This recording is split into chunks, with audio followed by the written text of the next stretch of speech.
والله العظيم إيه سجل جوات ده مالي بري المو خدين يا دون المون كوك أو في المون سو مكان أبيتي أو في مو كم براتي المون كلهم على سبادة أرجينا أباتي أرجي المون كود أتيرا كتير أنا ما متي أسيتيون نقول ده ربنا فقدسو أوجت أتيرا كده والله إني أدو مرزين يا دمالي المون كون أما تقولا بانكا أباكو وشنا كاي كتير كون إمو أمانة جراكا تيمتو بكاون تيبان أتى سعودة عربية Oggaashan hojjette. Oggaashan waan hojjetti sumuunii tuulan bifne maxbaqa hojjetti mucaan barii guddaan hojjetti. Xabbaqaa baratte oggaa tokkitti qofa waan azaafame namni hojjetti. Amata afur immoo maxbaqa hojiin maxbaqaa yoo akka masrii kana ta'eefi. Dhageessan obboleessa Oromoo ka jedhamtu kooyinii beeraa. Beera sakamtunaa kan biyya arabaa keessatti seemee ijoolleen biyya arabaa maal na fayyadee beetti mee dhugaa rabbi. Kita mau Holland, kanafi beri kada buki corona kacau beri tergiti lala, nati citi buki haye jadi ni ko buki nasi kacau ni, abani tu gati tu, yora gesam Facebook ran saat lewang kana, abani tu gati tu, na saat ni jeti, anak baku tiba boleh sekolah tiba bos secur Dubai tiba bite. Naasati namni biraa yoo akkasumaatti karaa qabaate buukii isaa cheeka godhatu barumsa ta'u ijoollee durbaateetti. Waggaa afur maxbaqa keessa dhaabachuu jechuun yoo akka biyya Masrii kana ta'e xabbaaqa jechuun arabni sa'aatii barbaadde waa si ajajetti nyaattuun quuftu sini galee waa meeqa hojjettee amata afur erga walitti qabatteen booda maallaqa si birriin qaba biyyaa jettee tiraanspoortii fudhattee biyyatti galte. Yeroo isin biyyatti galtu buukiin si erga gaafa siin banattee deemtuuti. Beriin tokko irraan galle. Boleessis nyaata abbaanis dhugaatiitti dhuga. Dhageessanii namni akkanaa eessa kaatuma. Ishee boleettii keenya amma akkamitti nama amanteetti kennite. Namni anamma yeroo akkas taasa'u dhageesse ofirrattan fakkeenya fudha. Yeroo akkas taasa'u nama gaarii nama haqa namaa eeggatu. Lafa irratti immoo nama saaman ta'a na beektaa nan beektu. Amma haati keenya tokko walloo wayii Saudi Arabiyaa jirti. Abbaa mana tu Saudi jirtu abbaa mana irratti fuudhee addaan ba'ani. Ilmoon si durii jedha. Wallahi barii kuma dhibba afur na bira walitti qabattee dheenga daree gale. Taammaan jedha jechuu kooti miti. Nyaachuu nan danda'a baricha. Anaafisiif rabbiin malee namni beeku hin jiru. Sini galee. Yeroon akkanaa soo nama gaarii dhagaa ishii. Barii kuma dhibba shanii yoo intalli tokko firan qabu haadhaan qabu abbaan qabu keessattuu ijoollee haadhaaf abbaan qabne. Biyya ormaa keessa danatu haadhaaf abbaan qabu akkasii filan qabu rabbi jedhu bira naa kaayattee argateen yoo nyaadhe maaliiga nama koo haasaa isaatiin madaala dhalli keenya ciniinteen argitu keessosa si galee ciniinteen argitu qarxam godhee nyaachuu kun mala kanaafi maafitti kennitee akkamitti kennitee walumaan dhaggeeffannaa wanni akkasii kun dhaabachuu qabaa namni obboleettii qabu namni haadha qabu. Namni dhugumatti adoodii ilma namaatiif adoodu geessani namni ilma namaatiif adoodu wallaahi wa billaahi sababa kamiinuu birrii dubartii nyaatu. Geessani sababa kamiinuu utuu dhugumatti qadrii dubartii beenne birrii haadha manootii keenyaan nyaannu. Biyya arabaa keessatti gatii dalagaan hin jirreef dubartiin yeroo hedduu hojii argatti dhiirriin argatu bakka dhaluutti jechuudha. Amma dirqama taanaani malee sila bareeduma haadha manaa ofii nyaachuun hin jabaadhu. Dhugumatti namni haadha manaa isaa jaallatu itti dhaga'amaa nyaata.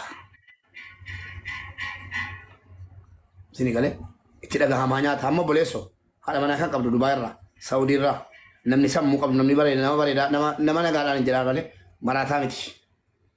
Mee namni nagaan Saawudii keessa jirtan namni qadarii dubartii beektan namni haadha qabdan namni haadha keessaniif yaaddan dubartoonni hojii dhabneetu malee dubartoonni keenya silaa dhaqanii hojjetanii nummoo kaafuunee kiraa manaa kafallee nyaachuun nutti toleetu nutti tola harree keenya moo haadha manaa keenya namni sammuu qabu itti dhaga'amaa dhumayyi baqqina taare bakka dhabu qabu jireenyi wal gargaaruudha jireenya takkana godhe silaa warra keenya fudhannee iyyuu biyyaan baanu. Kana jennaan zulmii Saudi Arabiyaa keessa deemaa jiru baay'ee nama gaddisiisa. Baay'ee birrii 800 jechuun birrii miiliyoona tokko jechuudha. Sanuma 200 tafa. Birrii miiliyoona tokko dubartiin tokko jirra hunda baachaa ni jirta. Obboleetti deebitetta? Jira malee hin jira. Viidiyoo ba'uu ni dandeessaa?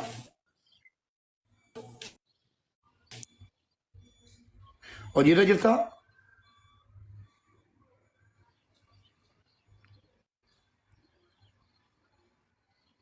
Kanaafuu warri koomeentii suuta jedha. Hin aarinaas hin gammadinaas. Obboleettii keessan ta'e waraaneen irraa fudhaa jettu. Gatii obboleettii namaa taateef yookiin gatii ganda kee hin taaneef calliftee mukatti hin cabsin. Dandeenyu waliin taanee fedhu obboleessa koo ta'u, fedhu qeesii ta'u, fedhu sheekii ta'u, dubartii tokko obboleettii keenya akkamitti kennite? Yoo liqii ta'e salaamu alaikum liqiidha waa tokko gochuu hin dandeenyu. Yoo rabbiin sodaate liqii si galchuu fi sheekaan qeesiidhaan geenyee gaafachiifnaaf. Yoo immoo amaanaa ta'e amaanaan hin baatama malee nyaatamu akkam beekutti. Amaanaa si kana deebisuuf. Yoo immoo janeerraa nyaate footoo waliin ka'ani. Footoo dhungataa ka'e, footoo hammatee ka'e, footoo fireendummaa wayii mul'isu ragaa fidannaani baga nyaate. An akkana la'an maaliif beektu warri kaan abaratu. Yoo bucuusii himannaa sii keessa waa'ee wal jaallachuu sin fuudhaa wal janajjanu footoo ragaa namichi sun dhiyeeffatee jennaan I am sorry ka darbeef dhiifama gooteefi kasichitti immoo maallaqa si dhiirratti kentee wanti siin hojiin jiraattu hin jiru jennee warra kaaniif barnoota ta'a jechuudha. Gabaabaadhaan deebiin. Yoo immoo lakki hawaalaa birrii Itoophiyaa kuma 50 nyaatamee jira. Ilaalaa. TG birrii kuma 50 Itoophiyaa nyaatamte. Utoo obboleettii kee ta'e meemee warri dhiiraa. Kuma 500 moo kuma 50 moo kuma 500 nyaatamechaa jirteera. Ma ijoollee nama tokko jalaa buuftee galchi dhaqa. Utoo obboleettii kee ta'e obboleessa jala deemtee qoostu isin nyaatamte kun obboleettii keetu taate maal goota? Mee deebiinaa deebisa. Yoon arge waraaneen irraa fuudhaadha miti. Akkasii miti deebiin keessan. Yoon arge waraaneen irraa fuudhaadha miti ma maaliif dafqa obboleettii keetii ka. Birrii obboleettii keetii nyaate annama birrii obboleettii kooti nyaate innisu. Kan biraa jira deebiin kee. Kanaaf isin kun obboleettii kooti jedhi fuudha. Dirqamaa miti wajjin dhalachuun. Quba keessanii wal makuu dhiiftanii bareeda. Nagaadha obboleettii. Si ati ka waasaappii na dubbiftee ati? Sagalee sergeen ture mubee. Amma waasaappii na dubbiftee La amma miti tureera xiqqoo ji'oota lama namna.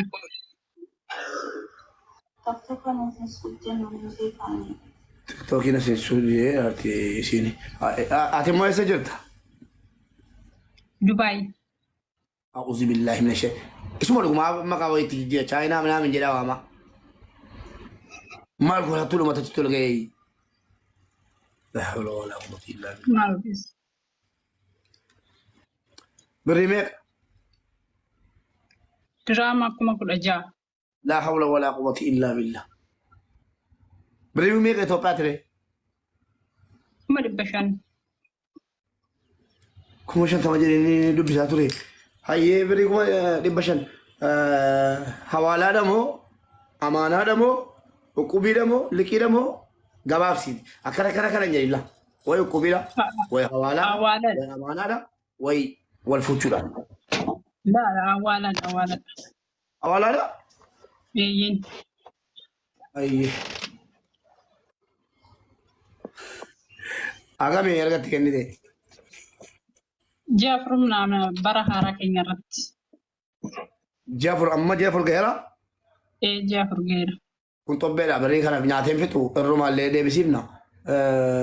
Bilbila sanaa arguu dandeessaa asuma rateessee. Tole siifin erga karaa wasaappitiin. Ammuma bu'ii amma naa ergi amma dawwalee fi asirratti yoo inni gadi qabaadhaan gaafannaan nan kenna jedhe ni fatarama. Yoo hin kennu jedhe footoo isaa kan argi finnee asirratti saatilla. Allaqe. Tole. Akka inni kan biraan nyaanni sana booddee hattummaadhaan ijji viidiyoo hojjennee lafa keenyaaf.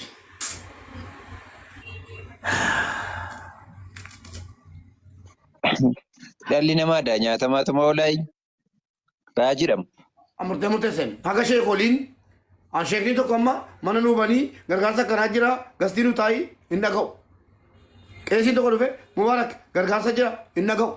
Gargaarsa harki caalaan ijoollee biyyaa lafaa gati ta'e haga sheekoliin qeesoliin namni miidiyaarra jiru dubartiin nyaatamuu hin qabdu jedhee warra hawaalaatti anaa wajjin duula banutti akkuma boonaa kana akkuma sii kana hin dhaga'u jedha. Adufan eegaala. Baay'ee nama jibbisiisa dhugaa rabbi. Maali ani